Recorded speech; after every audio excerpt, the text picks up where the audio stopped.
Listen while you still can hear. Listen while you still can hear. Listen. Listen while you still can The Master hear. is calling. The Master's calling. The Master's calling. The Master is calling. Bow down while your knees still bend. Bow down while your knees still bend. Bow down. Bow down while your knees still bend. The Master's calling. The Master's calling. The Master is calling. I don't want to run or walk away. I don't want to run or walk away. Walk away from Him. I don't want to run or walk away. I don't want to run or walk away. Walk away from Him. Bind me to your side. Bind me to your side. Bind me to your side. Bind me to your side.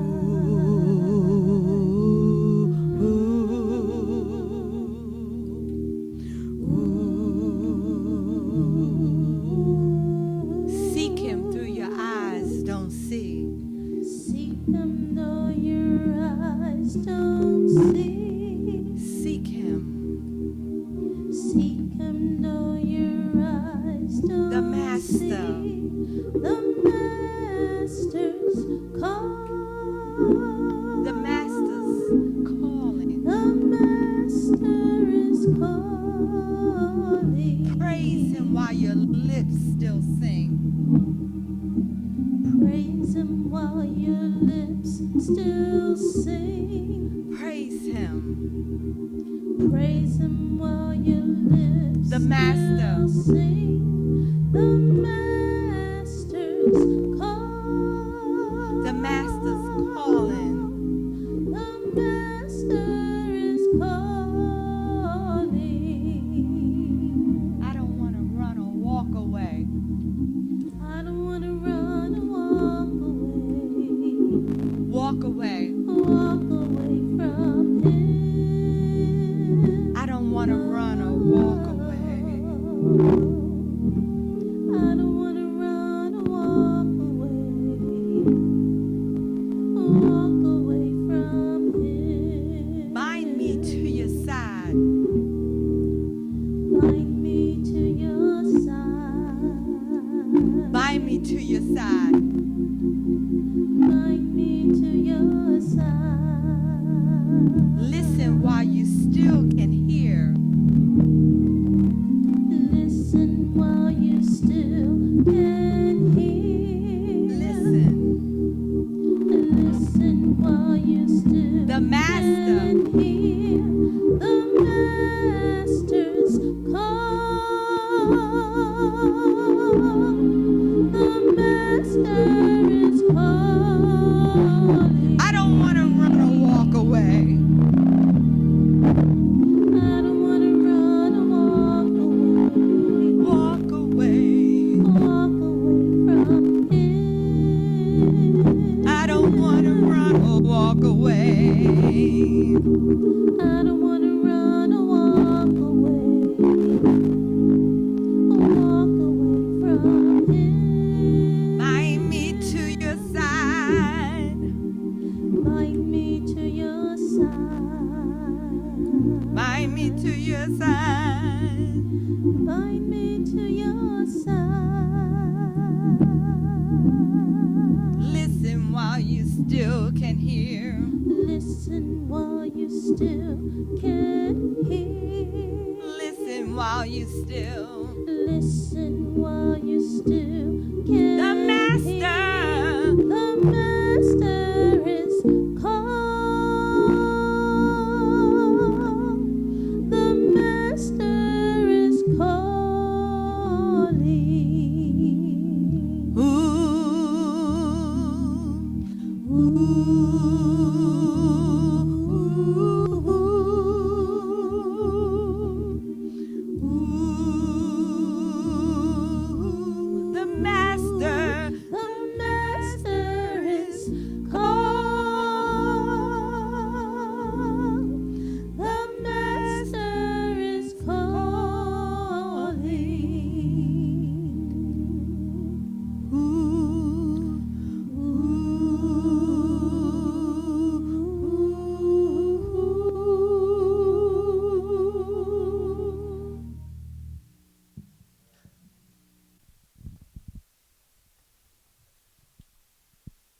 Good morning, and I want to welcome you to the Mount Zion Baptist Church Ministries broadcast. I hope you're having a blessed Sunday morning, and I hope that as you enjoy this broadcast that you feel the presence of the Lord and of the Holy Spirit washing over you and moving throughout your home.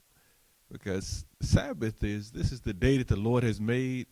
I shall rejoice and be glad in it. Some translations say I will rejoice and be glad in it. Every day is a gift from God. It's a blessed day, and I thank you for taking this opportunity to view our online service. And as I mentioned, we're moving closer and closer to reopening, so just continue to pray and continue to hold on. This Sunday morning, I want to start with a psalm. And this one is Psalm 124 that I had selected. Psalm 124. If it had not been for the Lord who was on our side, let Israel now say, if it had not been the Lord who was on our side, when our enemies attacked us, then they would have swallowed us up alive. When their anger was kindled against us, then the flood would have swept us away.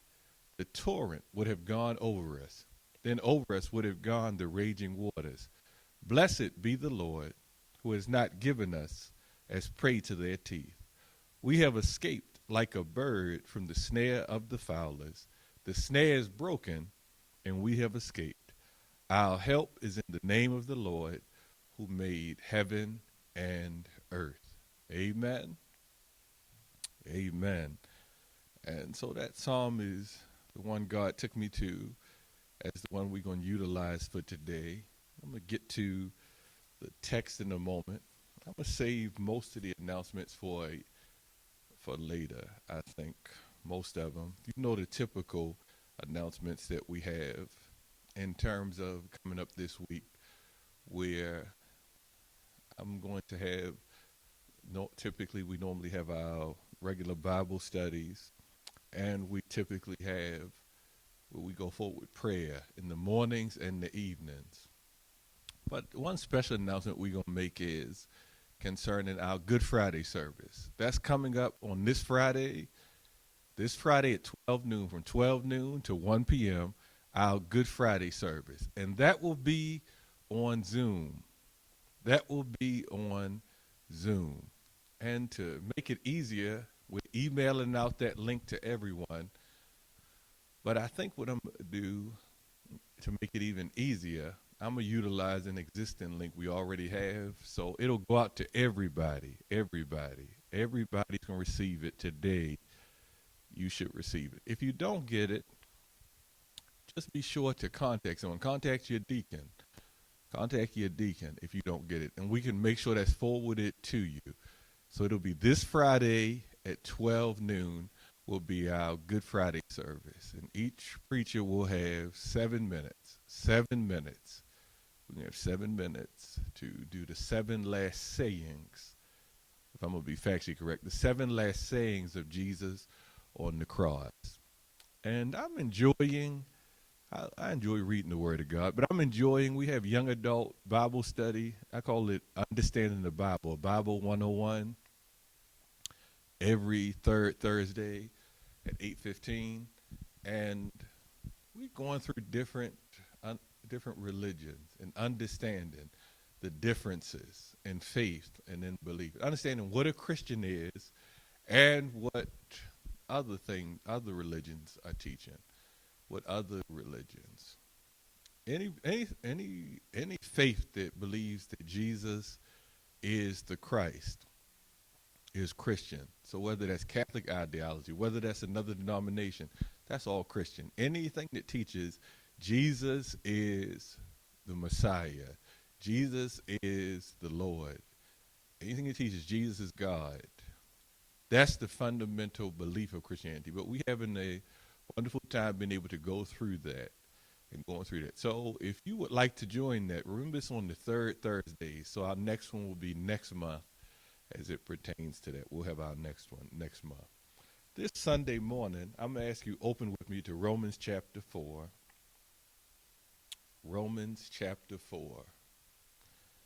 And we're going to go through a few verses 13 down through 25. Romans chapter 4.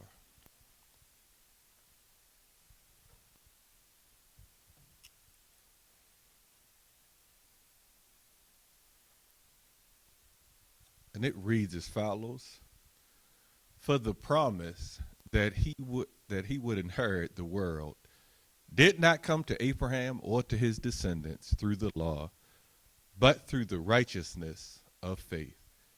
If it is the adherents of the law who are to be the heirs, faith is null and the promise is void.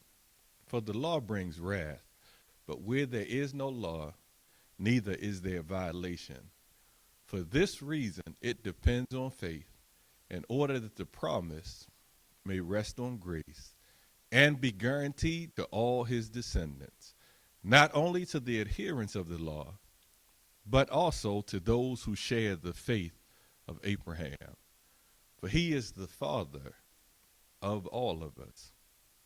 As it is written, I have made you the father of many nations, in the presence of the God in whom he believed, who gives life to the dead and calls into existence the things that do not exist. Hoping against hope, he believed that he would become the father of many nations, according to what was said, so numerous shall your descendants be. He did not weaken in faith when he considered his own body, which was already as good as dead, for he was about 100 years old, or when he considered the barrenness of Sarah's womb. No distrust made him waver concerning the promise of God, but he grew strong in his faith as he gave glory to God, being fully convinced that God was able to do what he had promised. Therefore his faith was reckoned to him as righteousness. Now in the words it was reckoned to him were written not for his sake alone, but for ours also.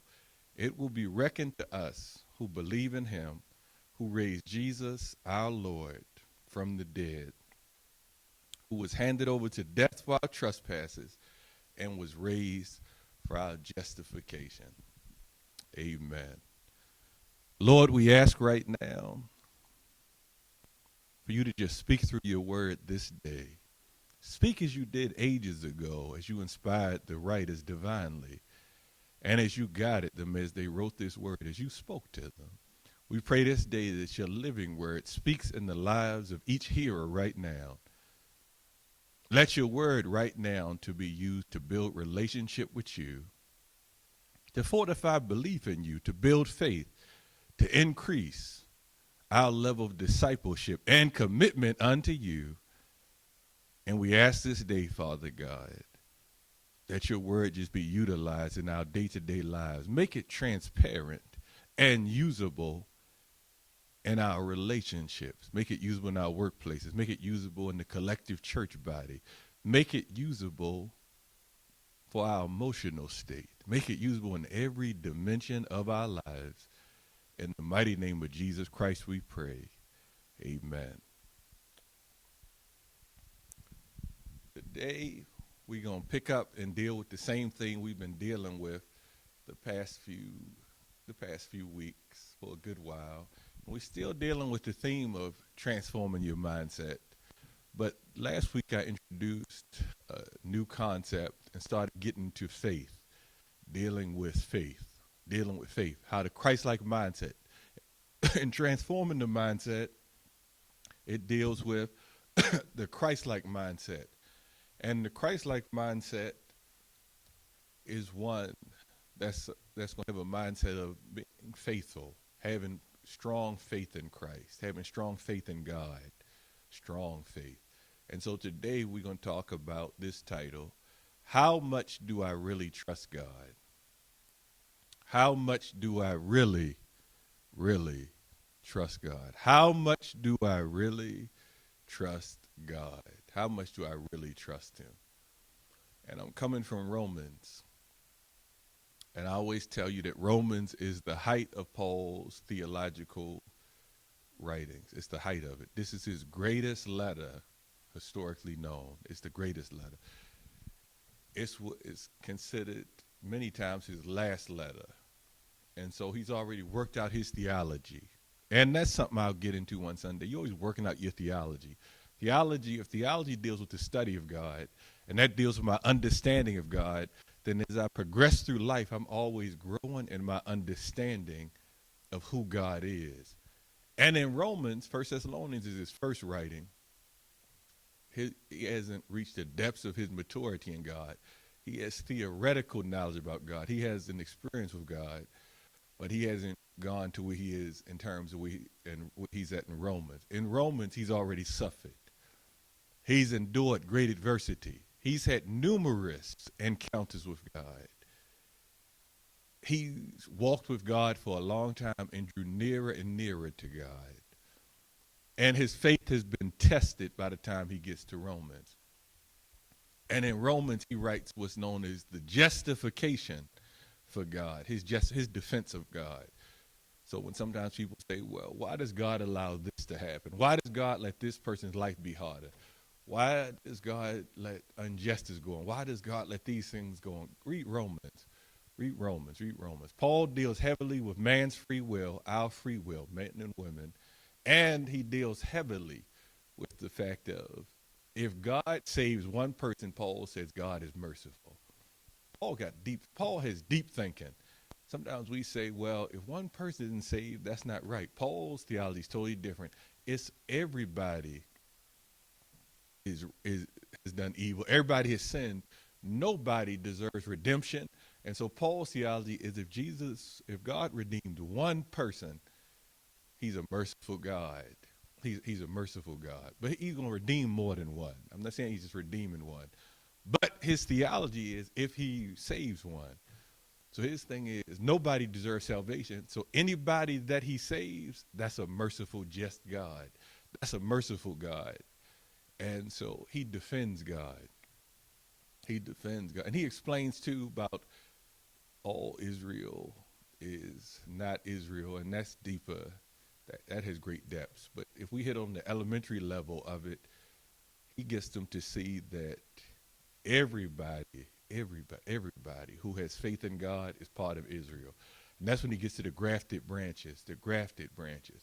And so his thing is to talk about the true Israel and the new Israel. And he considered all. Paul is deep. This would take time, but Paul doesn't even consider himself. Paul doesn't see himself as something new as a Christian. His thing is he sees himself as a faithful Jew. He believes that a faithful Jewish person would believe in Christ. That's Paul's thing. And so that board is where we get into Jewish Christianity. When you do it, Peter and others, they just see themselves as the Old Testament is Jewish, and their thought is we're waiting for a Messiah. We got faith in this Messiah, so we are practicing our true faith because we believe that Jesus is the Christ. That's why there is a Jewish basis to Christianity. There is Judaism in terms of in Christianity. But in this text, Paul deals heavily with faith. And what we just read, he deals with faith. He deals heavily with faith. I was glancing down because this one has subtitles in it. And this subtitle will say God's promise realized through faith. You got different ones in different Bibles. But the main crux of this text is faith. And honestly, right now, I'm not going to be too long. Honestly, we're dealing with a difficult time. The coronavirus crisis has been a testing of faith. Faith has been tested. There have been numerous losses experienced to where faith has been tested. It's been tested. Again and again, faith has been tested. There have been the loss of lives. Over 500,000 people have died. And if you go around, everybody probably knows somebody who died during this crisis. Everybody probably knows somebody who died during this crisis. There have been numerous deaths during this time. Numbers of hospitalizations where you see the loss of health, the loss of health. Some people had the coronavirus and are still experiencing the effects of it. Even though they maybe have gotten better, the lung capacity may be restricted. They still don't feel like they used to feel. Their health isn't what it once was during this time. It's been an effect on the emotional state. You can't help but grieve when you see so many people die. And when it affects you, it affects you. I was telling them in the men's, about a week and a half ago, we had a men's meeting. And I was telling them I spent more time in hospitals, hospices, and funeral homes over the last year. I probably did more of that than anything but preach. Just more that, just constantly. Somebody was dying, somebody was sick, somebody was ill. And so it's been a time of testing. Testing faith. The loss of jobs. There are people losing income.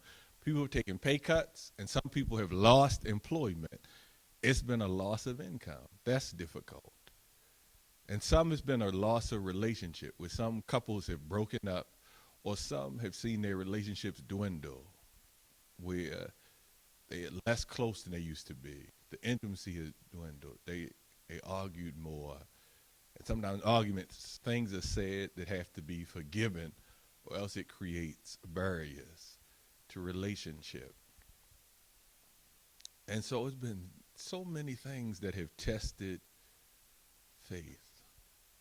Last week I went on and on about the loss of faith in terms of structures in society, political structures, financial institutions, jobs, the things that we could trust.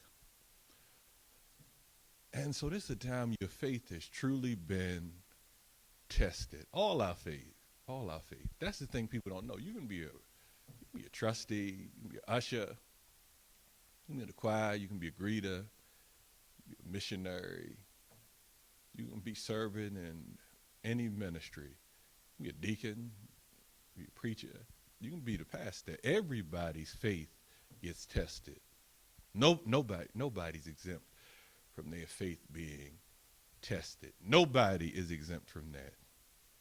Relationship with Christ does not exempt you from your faith being tested. That's one of the lies we tell people. But once you accept Jesus, life's going to get easier. That's a lie. The battle is just beginning. The battle is just starting. It does not get easier. It doesn't get easier. It saves your soul. You saved. But it doesn't get easier. There will be a time of testing, and faith has to be tested. I always say faith has to be tested in the fiery furnace. Faith is forged in the fire. That's what I always say. That's a saying I got from God. Faith is forged in the fire. That's when you know that you have faith. It's got to be tested. And so the truth is we're learning what we really believe. That's one of the good things, is there's been a time to learn what we truly believe. And I'm going to start and deal with a humanistic note and then get deeper and more spiritual as we go along. But the spiritual connects to everything. Sometimes we separate. Well, this is spiritual. This is worldly. The spiritual is supposed to connect to everything. You're supposed to bring the spirit into everything. So let's say, if I say I believe in something, if I say that I believe in something, but my actions don't exhibit what I believe in, then it has to be questioned. I'm not saying about other people, but it has to be questioned by me. I got to reflect and question, what do I really believe? What do I really believe? You got to do that in your own life. If I say I believe in something, but my actions are different than what I say I believe, do I really believe what I say I believe? Start with this example. If I say I believe in eating healthy, I believe in exercising. But every time you see me, I'm laid up on the couch eating Haagen-Dazs ice cream. You got to question, do I really believe in eating healthy and exercising? You got to question it. You got to question it. If I say I love myself, but I'm always critical of myself, always judging myself, always hard on myself, always think anything I do isn't good enough. You got to question, do I really love and accept myself if I'm so hard on myself all the time? If you're in a relationship, married to someone, you're committed in your marriage, and you say, oh, I love my significant other, but you constantly cheat all the time. You're always somewhere with somebody else cheating. It's got to be questioned. Do I really have love towards my spouse? Do I really love that other person? Do I really love this person if I'm not upholding my end of the bargain consistently, on a consistent basis? It has to be questioned. I'm moving along. Let's step on some toes. Now, if I say I love God, and you can find 77% of people tell you, I just love God. But if I say I love God, but I never read the Bible, I'm too busy. I got too much going on in life. I got too much happening. I can't read. Or I forget. I don't read for a long time. I go months. I don't read. If I don't pray, if I don't bother coming to church, don't bother with that. Don't bother associating with the people of God, being around them to worship. Then I need to go look in the mirror and see, do I really love God? Do I really have love for God? Because what I say I believe and what I'm doing don't match up. What I'm saying and what I'm doing don't match up. It's not being consistent. It's not being consistent. That's why sometimes we need the Lord to help us. And in this text, it deals heavily with the faith, where we're going to evaluate and take a look at our level of faith. What's my level of faith? How much faith do I really have? And today we're going to take a test. We're going to take a test. It's not an A, B, C, D test. It's not going to be any multiple choice. I'm just asking questions. Right now I want us to evaluate our spiritual life. And this is a personal thing. You got to evaluate your spiritual life. You got to evaluate your spiritual life. Have I gotten closer or further from God during this crisis? Do I feel I'm closer or do I feel I'm further from God? How am I in my relationship? Only you know that. How am I in my relationship? Am I closer or am I further? And how do I evaluate that? Start evaluating your habits. Do I read his word more or less than I did a year ago? It's been about a year now. Do I read more or less than I did a year ago? Do I read more or do I read less? How do I spend my time? Do I pray? Do I pray more fervently? Am I praying more or am I praying less than I was a year ago? Am I spending more time talking to God, meditating, dealing with God? Do I spend more time week to week growing in my relationship with God? Am I watching the services? Do I feel I'm a part? Or have I backtracked since I'm not in this building? Do I not watch like I used to?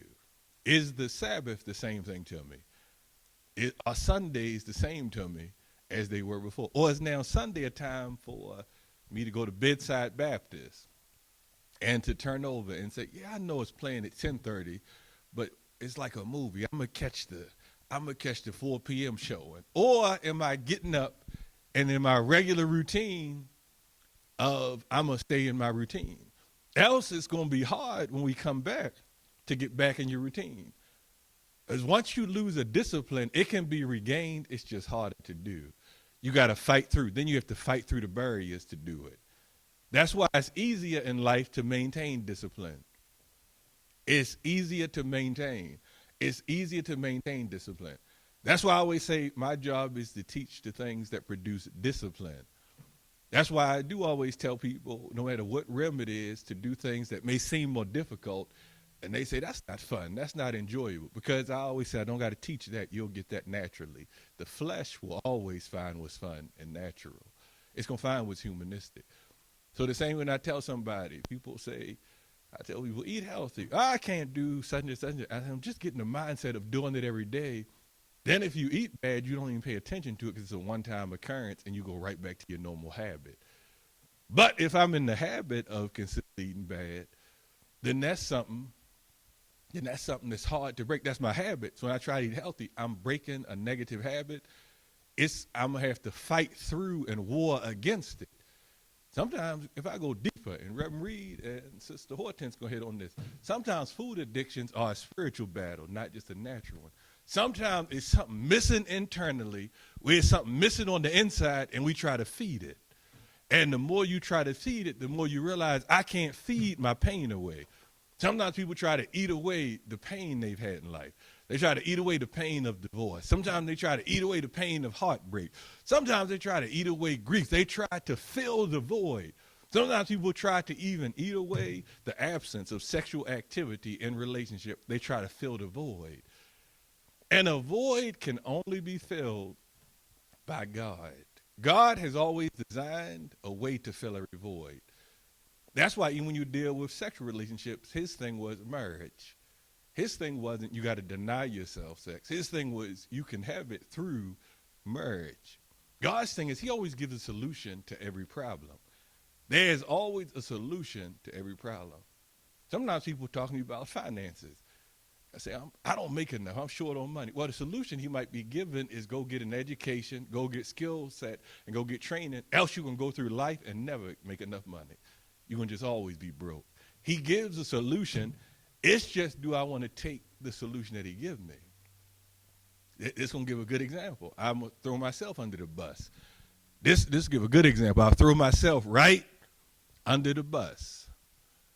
One thing I don't like doing, and it's nothing against the profession, I don't like going to the doctor. I just don't like doing it. I'll go, but I don't like it. I'll go, but I just don't like it. I don't like it because they're always looking for what's wrong. What can I find that's wrong with you? And my thing is always, if I feel all right, as long as I didn't drop dead, I keep going. I'll self-medicate. If I used to get terrible sore throats, and sometimes I'd be burning up. I'd be fever, certain things. And all I'd do is go to the store, go to CVS, go to Giant, go somewhere. I clear that aisle out, whatever they got. It didn't matter what it is. NyQuil, Dayquil, I take everything at one time and say, this is going to pacify me enough to get through the day. And then at nighttime, if tonsils were burning up, if this is happening, if that's happening, I'll take this NyQuil and that's going to knock me right out. And I get up in the morning and keep functioning. I gave myself my own prescriptions from the drugstore, but wouldn't take what the doctor had for me. The doctor had solutions for issues I was having, and I would try to find my own. I said, not feeling that good. I'll just start taking iron. I didn't realize taking iron was going to almost kill me. The doctor said, your blood level's so high, and this is so high, and that's so high. And I would say, okay. And I'll smile and look at him and be thinking, hey, I know the best solution. I'm going to do what I'm going to do. And what I was going to do sometimes was going to almost kill me doing what I was going to do, trying to find my own solution, my own way. And sometimes we got to do is take the way that God has for us and not take our own way. I'm not the only one. Some of y'all watching this, you know what I'm talking about. Were you hard-headed and you're going to do what you're going to do? And I've learned this. When you're hard-headed and you're going to do what you're going to do, God will let circumstances come and beat you into submission. He beats you into submission to where we able then to listen. We're able to hear. We're able to hear him. What we got to do during this time, we should be growing in our faith. We should be increasing in our faith. And I'm going to tell you the truth. Most of us grow in our faith with God. Most of us have to grow in our faith with God. You know how some people you'll see in the Bible, they have very rare occasions. Some people have what's known as blind faith, where they can just instantly have faith. That's a spiritual gift. The Bible will talk about the gift of faith. That's a spiritual gift. Some people, all Christians have faith, but some people have the spiritual gift of faith to where they just have supernatural faith from the beginning. They just got it. They just got it. They just got it. They just have it. Most believers, we have to grow in our faith, in our ability to trust God. We have to increase in that. And it takes the testings to increase our faith in God. We have to grow in our relationship, grow in our faith. And we don't just start up with supreme faith. And you know why faith is difficult? Because faith is the one component of relationship that we can control. When I was reading this text, and I'm going to talk about what faith is from the text in verse 21, but faith is the one dimension of my relationship with God that I'm in control of. That's the one part. That's the one part. The one part. That's the thing he always asks us to give is faith. Jesus said, if you have the faith as of a grain of a mustard seed, the faith of grain of a mustard seed. And the Bible always tells you, have faith, have faith, have faith, have faith. Because that's what we control is faith. I can control my level of belief in God. That humanly we in control of. So you can choose, do I trust him? Yes, or do I trust him? No. Let me make this clear. I cannot control God. I cannot make God show up. I cannot make God do what he doesn't want to do. I cannot order God around, but I can control how much I trust God. I can control how much of myself I give to God. That's why in the pews, when we come back to church, everybody can be sitting here but be different places with God. One person can say, I give 95% of myself to God, and they sitting right there. And somebody who's sitting right next to them, and they know, I only give 5% of myself to God. That's all he going to get. I only give him that much. Because everybody gives a different amount of who they are to God based on their trusting of God, their belief in God, their faith in God. And I want to think about how much do I really trust God?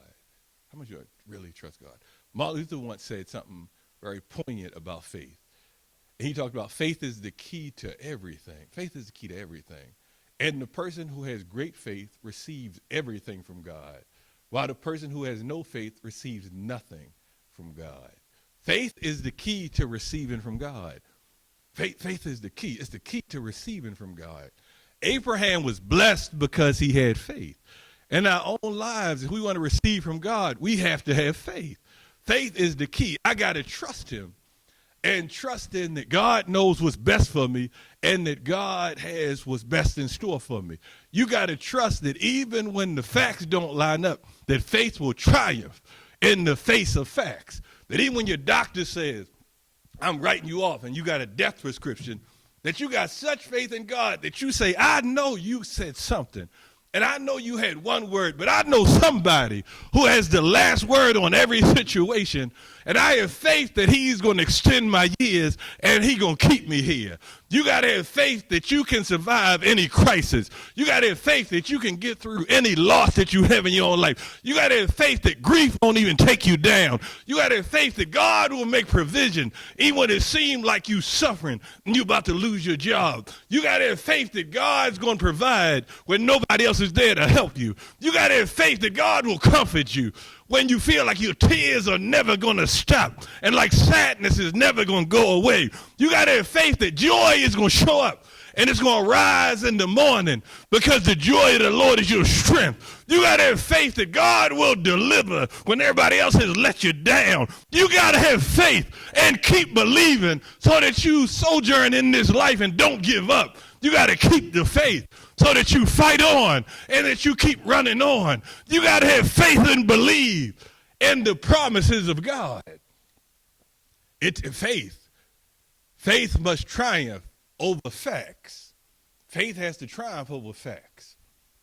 Faith has to triumph over what the rational human mind going to tell you.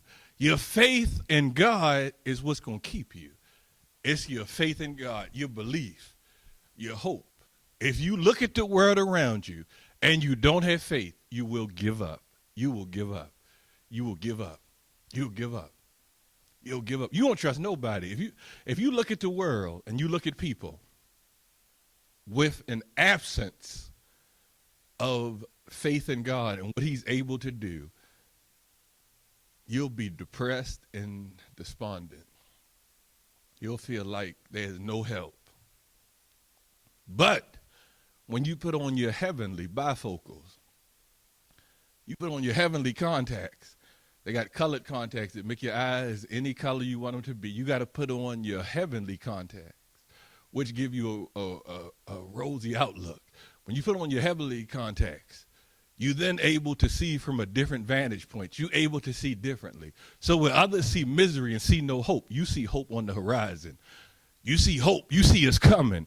You see that there will be redemption. You see there will be salvation. You see there will be transformation. You see that a change is coming. I think Sam Cooke used to sing that song, a change gonna come. You know the change gonna always come. That's why you keep hoping that your children gonna change. Everybody else can think they trifling, but you know that you got a relationship with God, and you know that someday they gonna line up and they gonna get right. You know that someday that God is gonna change them and make them who he called them to be. You know that someday God is gonna arise and that he's gonna show up in their lives and they will fulfill their purpose. You gotta possess faith. And in this text, if I take a look at verse 21, we get a definition for faith. Faith is being fully convinced that God is able to do what he promised. It says that Abraham had faith. He was fully convinced. We know faith is the substance of things hoped for, the evidence of things not seen. Yes, let's go even further. Faith is about being fully persuaded, fully convinced, fully persuaded. When you're fully persuaded about something, nobody can change your mind. When you know that you know that you know, nobody can change your mind. I went to seminary with some people and sat in classes, and they would hear things historically about God, about the Bible. They would hear things historically. And these are different offices in the church I'd be in school with. And they would start losing faith, some of them. I didn't know it said that. I didn't know that. I'm starting to question what I believe. And I used to say I had a friend in seminary, and he was starting to change his views. And I said, you got to know what you believe. You got to know. You got to know what you believe. And you got to be fully convinced. You got to be convinced about what you believe. You got to be convinced. And once you're convinced about it, no matter what somebody tells you from here or from there, it does not change your belief. It does not change what you believe about God. Because you're fully persuaded. You are fully persuaded. You sure. And you fully persuaded about two dimensions. Notice in this text. You fully persuaded first, it says, about God's promises, his word.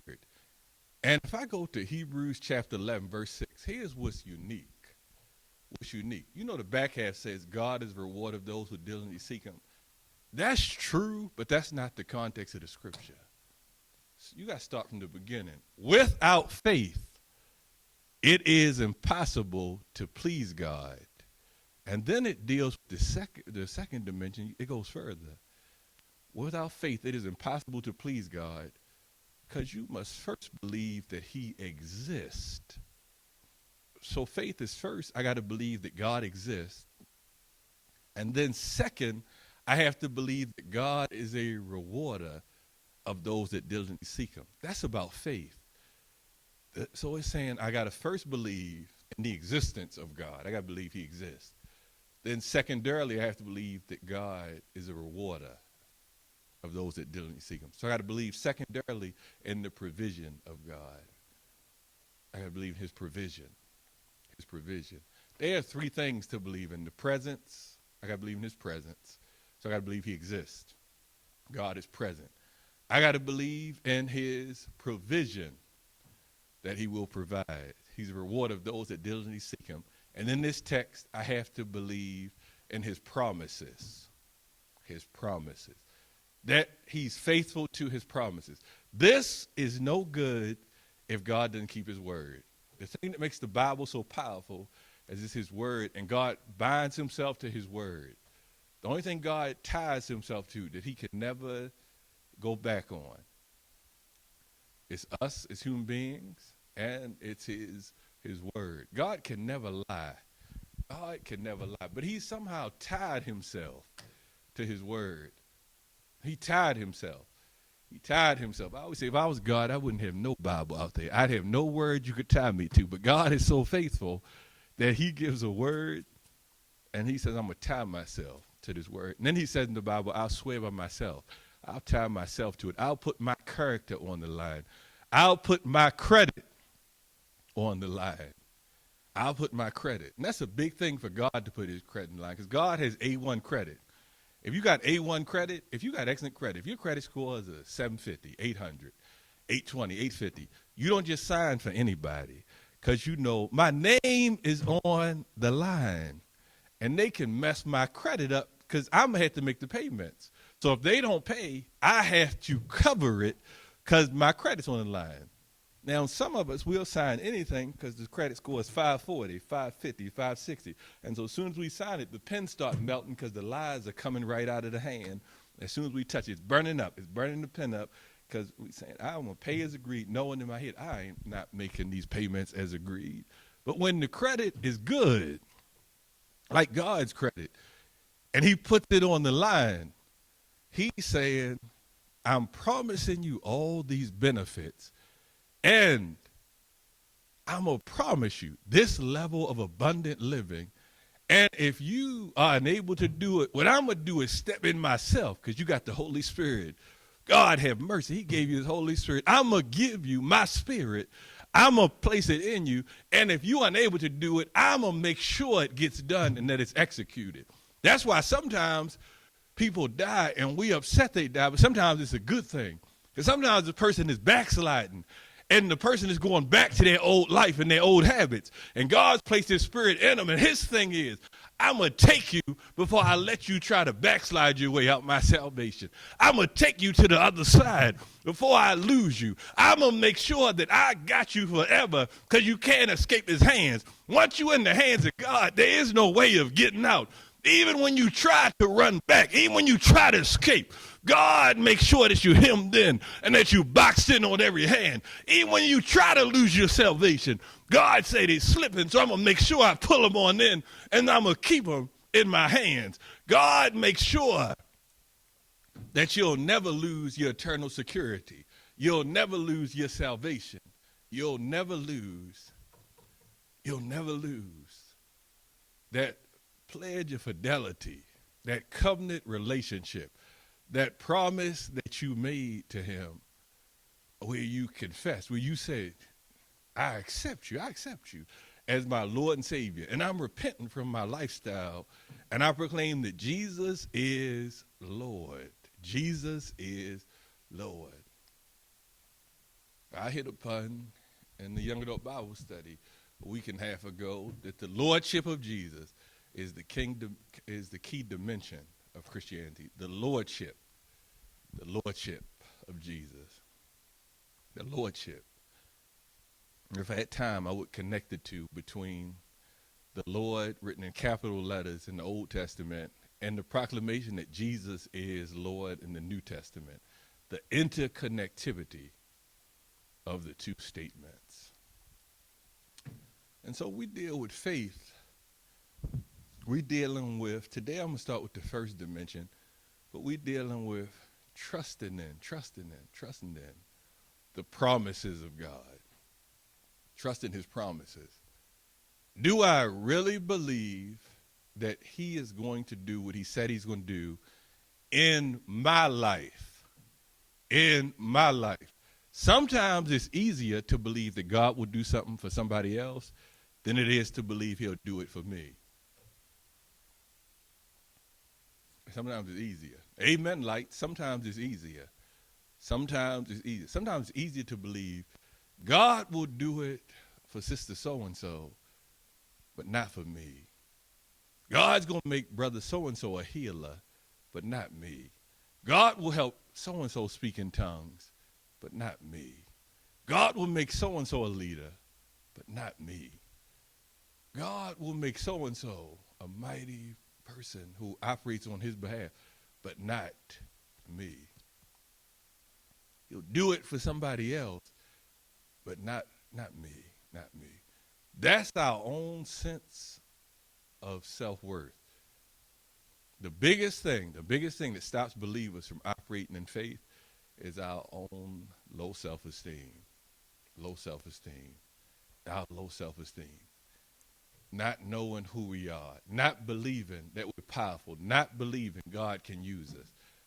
That's the biggest thing that stops us from operating in faith.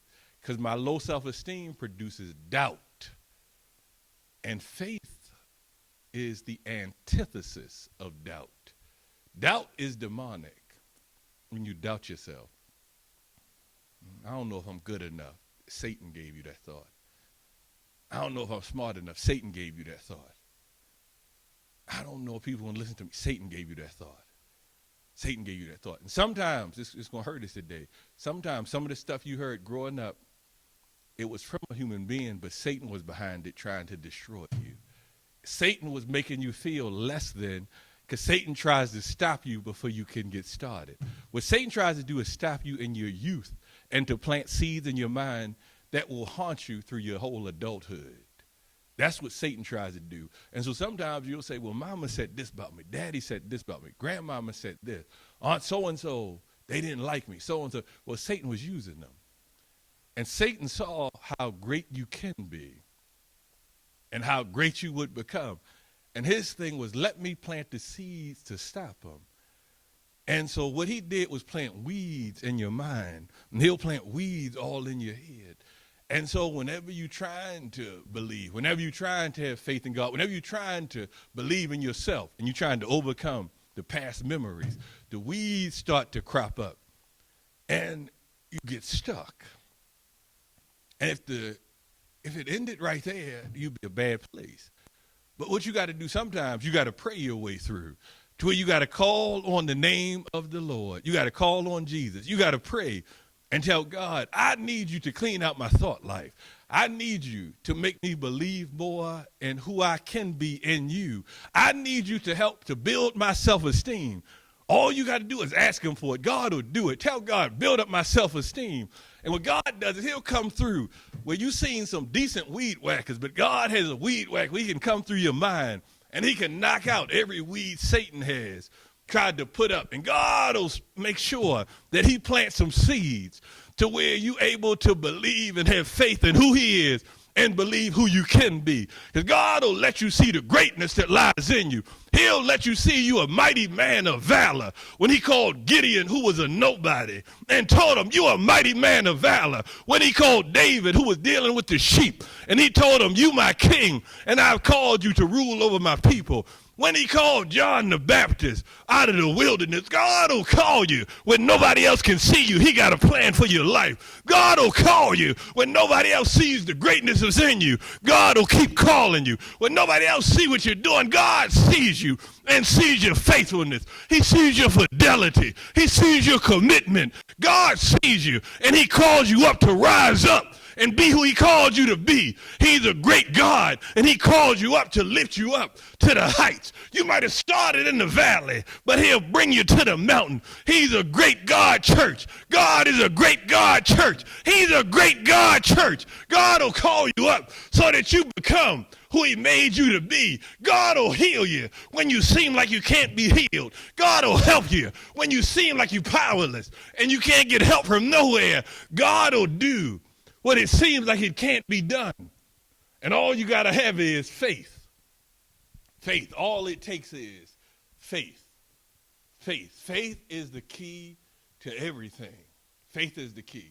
Faith is the key to your relationship with God. It's the key to have faith, to believe what you receive from God is based on what you believe about God. Do you see God as miserly? Is he stingy? Is he close-handed? If you expect nothing from God, you're not going to get much. But if I expect abundance from God, then I should receive much because I'm expecting abundance, abundance, abundance. You got to start expecting more. Start expecting. You got to believe in God more. Increase your level of faith. Increase your level of faith. You know the beauty of faith? You know the beauty of it? The beauty of it is faith. Faith leads ultimately. What it ultimately produces in our own life is blessings. And is blessings. I don't have time today, but I wanted to get into obedience because our response to faith, and we're going to go here next time. We're going to go here next time. But our response to faith is obedience. That's the sign. That's the work. You know how the Bible says it's over in James chapter 2. It'll say faith without works is dead. And James says these words. He said, you show me your faith and I'll show you my works. He puts the two together. His thing is faith must come with works. And the Greek word for that is ergon, E-R-G-O-N, ergon, when you deal with works. And works deals with the action that I do on behalf of God, by the power of God, to bring glory to God. It's the action that I do. It's the work I'm doing for God. That's what works is. Faith without works is dead. It leads to action. And we'll get more than that next time, the works, dealing with the work component. Because faith is not just a wish and a hope in it. Faith then is acted out. There's an action behind faith. That's why I talked about earlier, if you believe in something, you do it. If I tell you I believe in God, but I never read the Bible, something is wrong. There's a disconnect. I'm saying one thing, but I'm not doing it. I believe God answers prayer. Do you pray? No, I don't really believe it. Because if I thought he answered it, I would do it. I believe going to church is important. Do you go? No. I believe going to church helps me. Oh, do you really believe it? Do you really believe it? So it helps you. Do you bring your children? Oh, no, they don't go. Okay, I don't believe it helps me. I don't believe it's that helpful because I don't give it to my seed. I don't give it to the person God has created in my image and likeness and given to me for their care, to guide them, develop them, and help them grow. But I say I love them. You give them the best then. That's one of the highest callings. To be a parent is one of the highest callings because you charge with the care, the growth, and the development of someone who's going to continue your lineage, and they're going to continue and build upon the foundation of the work that you laid. It takes deep dimension. You got to walk deeply with God. It took me a while, Minister Jackson, to see this. Sister Jackson, this took a while. I used to tell my father when he would say, I think you're going to be a preacher. I believe you're going to be a preacher. And I said, just because I'm your son, that means I'm supposed to be a preacher. I said, I don't believe. I'm largely rational. And I would say, just because I'm your son, I said, I don't buy into that. Just because of this, now explain. And it took God. First God had to speak to me. Then God had to show me. You got to understand the order of things. I had to understand the order. I didn't get the order. I didn't understand the order. I'm not a preacher because I'm his son. I'm his son because I'm a preacher. You understand the order. Is that sometimes what God will do is say, this is the purpose I give you. So I'm going to put you in the line and have you come through a lineage so that I don't restart my work every time. I just continue what I'm doing. That's why a family makes perfect sense. It's beautiful when you look at a family. Because what God is saying is I'm going to take dominion over the earth and I'm going to do it from one generation to the next to the next. And his thing is I just build on top. That's why it makes sense in some families. You say, why they all got the same profession and it go down to the grandchildren, the great-grand, and they just keep running down the line because they just getting better. They just getting better and better because God is building on the foundation that's laid. What sense does it make if you God to start over every generation. Every generation to start over. To say this is a family that's rooted in God and that serves, that produces deacons, produces trustees and things. But then to say, well, the next generation, none of them go to church. So I got to start all over again. That don't make sense. That's illogical. And God does the supernatural, but God is the most rational, ordered being in existence. Because even when he created the world, he didn't do it without a plan. He created everything in a sequential order. He didn't make human beings first, then say, uh-oh, I need an earth to put them in. No, he made the heavens and the earth first. He made everything first. The Garden of Eden, he did everything first and then said, now male and female created him, now put him in here. He had an order to what he did. Even with the coming of Christ, when Adam fell, he knew before he created the foundations of the world, you're going to fall, but I got another Adam that's coming. I got my son that's coming. And he is going to uphold the law. He's going to keep it. He's going to keep covenant relationship, and he's going to redeem everybody. That's why Jesus was produced in the fullness of time, God's time. In the fullness of God's time. In the fullness of Kairos, of God's time, and that Kairos. So faith is an essential dimension. And in this text, Burchett, I'm going to hit upon some things. And I'm going to close out. Abraham is known as the father of all who are faithful. Abraham is the example. Abraham's offering to God was faith. Faith, faith. That is what tithing is about. Tithing is not about, people get confused. They say, well, I got to give an obligatory 10%. I have to do this. That's not tithing. Tithing is a faith offering. It's an offering of faith. It's saying, I trust you and you provided this for me, so I'm going to give you back 10% so your work can be executed on the earth. I'm going to give 10% to you out of my faith with you, faith relationship with you, and I believe that you're going to do better with this than what I can do with it. And I believe that when I do this as well, there are certain blessings that come with it where you're going to protect my income and where you're going to make provision for me. I hold God to his promises. It's either true or it isn't. My thing about the Bible, it's either true or it isn't. If he said it, it's either true or it isn't. And that takes understanding the word of God, the spirit of the word, and what's the letter of the word and what's the spirit. You always have to get the spirit behind it. The spirit behind the word and what it is. And so in this text, I'm going to close, but you can you even get the theology of Moltmann in here where it says hoping against hope. Look at Abraham's faith. Somewhere in this text, it says two things. He was hoping against hope, and it says he grew stronger in his faith. He grew stronger in his faith. He trusted God who he did not know, but his faith still increased. His faith kept increasing and increasing. He was near 100 years old and believing, I'm going to have a son. And it wasn't based on anything but this. God told me. God told me. God told me. And that's the crux of our faith, is believing in the promises of God. God is not a liar. God is not a liar.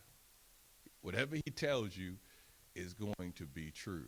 That's why when somebody tells you something and it don't come to pass and people tell you things don't happen, you know God didn't give it to them. If God gave it to them, if they say, God told me this, this, and this, it must come to fruition if he told them. If it doesn't, and they told you God told them, and it never happens, you know God didn't tell them. God is not a liar. And so he was fully convinced that God was able to do what he promised, and no distrust made him waver concerning the promise of God. But he grew strong in his faith as he gave glory to God. Listen to how he grew. He increased in his faith as he gave glory to God. As he glorified God, his faith increased. As he gave glory to God. That's why it's so powerful to have praise, to have worship, to have thanksgiving. It increases your faith. That's why it's so powerful. As you give glory to God, it increases your faith. to glorify God. And you can glorify God in numbers of ways. Thank you, Lord. Thank you. Bless you, Lord. You can sing praise songs, glorify God. When you read his word, I'm going to give us a new dimension. You are glorifying God. When I pray, I'm glorifying God. Anytime you execute the will of God, you are bringing glory to God. And that deals with obedience, which we'll get more into. But remember this about obedience. Obedience is about executing the will of God faithfully. It is not about executing my own will. Sometimes what we do is we pick spiritual work to give to ourselves and think God will be pleased. And God is not pleased when I do work that he hasn't assigned me to do. And listen to what I'm saying. That don't mean don't help. Now, I don't want you to get it mixed up. Don't get it twisted. I don't mean, oh, I can't volunteer. I can't. Yes, you can. What that means is when I give myself a call, well, I want to do such and such because I like to. God don't care nothing about what you like. It took me a long time to learn that. He don't care what you like. We always go, I like. God don't care nothing. I don't know in the Bible he was asking you, do you like doing something? Moses, would you like to? Jesus, would you like to die on the cross? He don't ask you, would you like? Are you interested in it? We pick what we like. Always pick what we like on the job. Well, I like to do this. I like doing this. I like doing. That's nice. You're supposed to receive a fullness and a joy from what you do, but it's not about starting with what you like. It's about starting with what you are called to do. And then when you find what you're called to do, you will get a joy from it. You will get a joy from it. You'll get a joy from it. Now, my deep scholars will know this. People like Paul had a thorn in the flesh all the days of his life, which meant every day wasn't joyous for Paul and happy, but he had a joy from what he did. Sometimes the ministry they were called to was burdensome. Jeremiah, Ezekiel.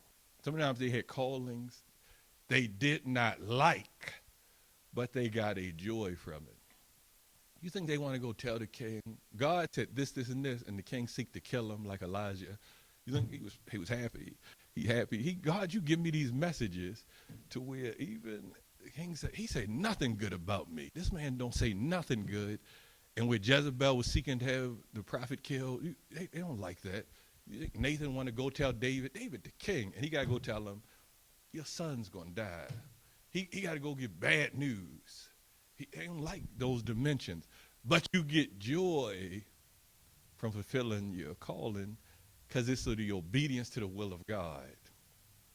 Obedience. And hopefully I'll get to with Christ, the sonship of Christ. I'll finally get to explain that. Though he were a son, yet learned he obedience by the things which he suffered. Obedience causes me to suffer, but suffering produces sonship or daughtership. Suffering produces discipleship. That's how you become a son or daughter of God. The obedience will produce suffering, and the suffering will produce sonship or daughtership. But I got to have faith. I even got to have faith that the suffering in life serves a far greater purpose. Else you'll give up. Viktor Frankl knew that. Man's search for meaning. Suffering. You can endure suffering. You have to have faith and find the purpose behind the suffering. Find the purpose, the reasoning behind the suffering. I'm going to leave it there for today. Notice I didn't even get halfway through part 1.1, but that's all right. That's all right. And we're going to continue with the theme of faith. Of faith. We're still in the first stage, dealing with the promises and obedience.